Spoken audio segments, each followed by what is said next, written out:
मुकेश चंद्राकर की हत्या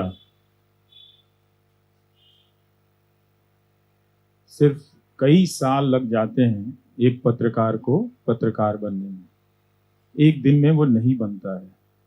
कितना उसके भीतर कहानी कहने, कहानी को समझने, घोटाले को उजागर करने की के जो अनुभव होते हैं वो धीरे धीरे बनते हैं, धीरे धीरे उसका कौशल आता है, तब वो जाकर पारंगत होता है और बड़े घोटालों को एक्सपोज करना शुरू करता है। तो सिर्फ मुकेश चंद्राकर की हत्या नहीं हुई है, उस कौशल की भी हत्या हुई है। और यहाँ एक तस्वीर है जहाँ वो पत्रकारों की सुरक्षा से के जुड़े सवाल को लेकर आंदोलन में सबसे आगे चल रहा है। बैनर के भी आगे मुट्ठी ताने चल रहा है।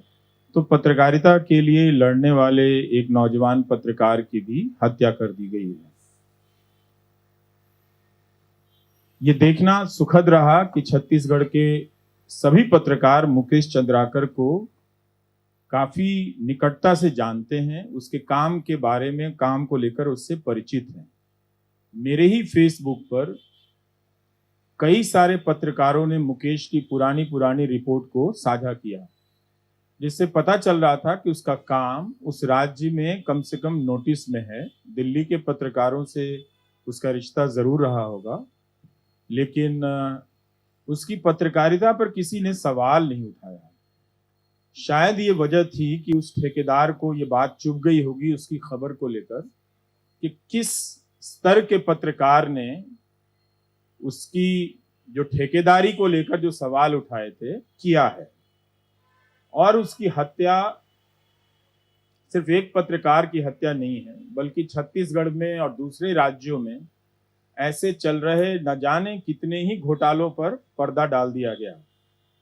कोई मुकेश जैसा उत्साही पत्रकार अब उन घोटालों पर हाथ डालने से डरेगा, सोचेगा या उससे कोई हतोत्साहित करेगा कि मत करो, तो बहुतों ने राहत की भी सांस ली होगी।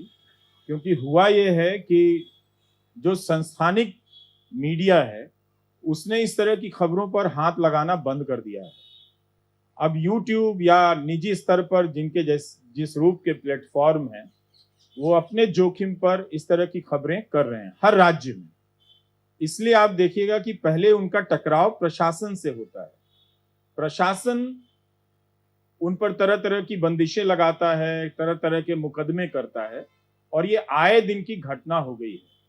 Editors guild, press club, IWPC, ये 3 संस्थाएं हैं जो बहुत सजगता के साथ और त्वरित गति से अपनी प्रतिक्रिया जाहिर करती हैं। लेकिन इसके बाद भी जो प्रशासन का मन बढ़ा है कि पत्रकारों को किसी तरह कुचल देने का, क्योंकि उसे पता है कि अब इनकी सुरक्षा हटा ली गई है, अब इनके पास कोई सुरक्षा कवच है नहीं, तो उसका दमन करना उस अफसर के लिए भी बहुत ज्यादा आसान हो गया है। तो ये एक सिस्टम ने भी संकेत कर दिया है कि अब हम पत्रकार को किसी भी प्रकार का अपना सहयोगी मानकर नहीं चलते इस लोकतंत्र की यात्रा में। तो कहीं भी दिल्ली में जैसे उर्मिलेश जी कह रहे थे कि हटाए जा रहे हैं, और छोटे जगहों पर मुकदमों में फंसाए जा रहे हैं और मारे जा रहे हैं।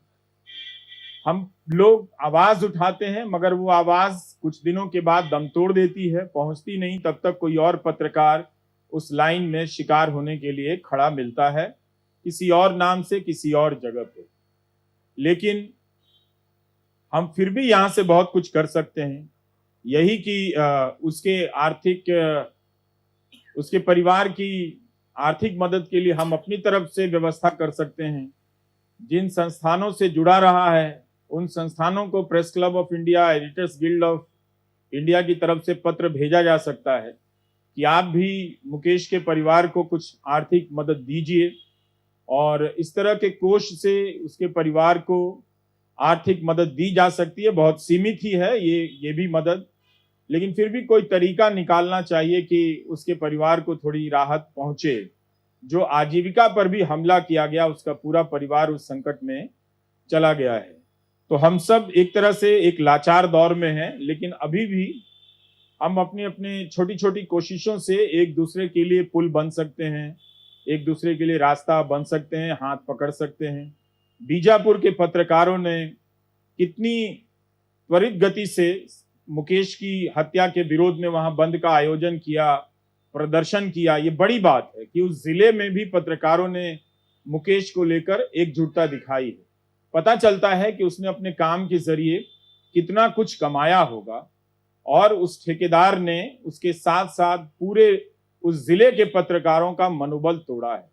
और आप देखिए कि इधर के 1 साल या 2 साल का पैटर्न देखिए, ट्विटर पर ही ज्यादातर जो वीडियो आता है वो कहाँ से आता है, वो इसी तरह के स्वतंत्र पत्रकार जो ऐसे मौकों पर पहुंचे होते हैं जहां पहले किसी संस्थानिक मीडिया के पत्रकार को पहुंचना चाहिए था, उसके वीडियो से सब कुछ वायरल कराया जाता है।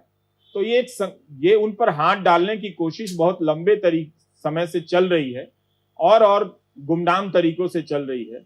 लेकिन ये हत्या करके एक संकेत भी दिया गया है कि अपनी अपनी हदों में रहा जाए।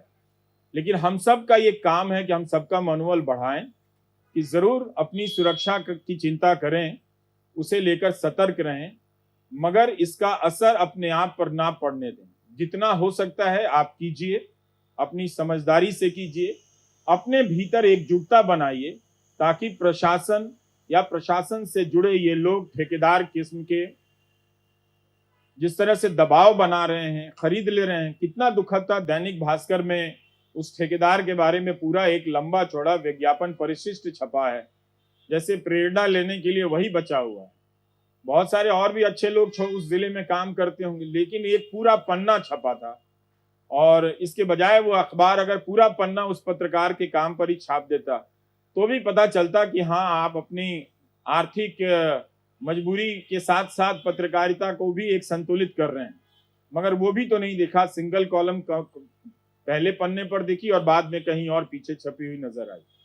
तो हम लोग सब कोई मिलकर बात करते रहें, इसे आगे बढ़ाते रहें, कुछ ऐसी व्यवस्था हो जाए कि हम करें।